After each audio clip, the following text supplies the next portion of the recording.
পুরুষ এবং নারী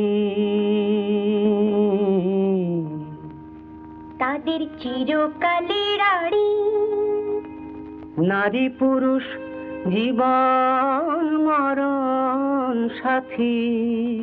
হাতি পুরুষ হলো সূর্য কিরণ, নারী চন্দ্র কলা।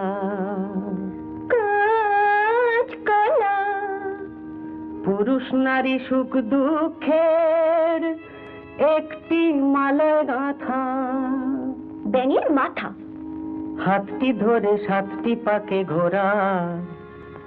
কচু পোড়ে অত কিম ঘোড়ার ডিম।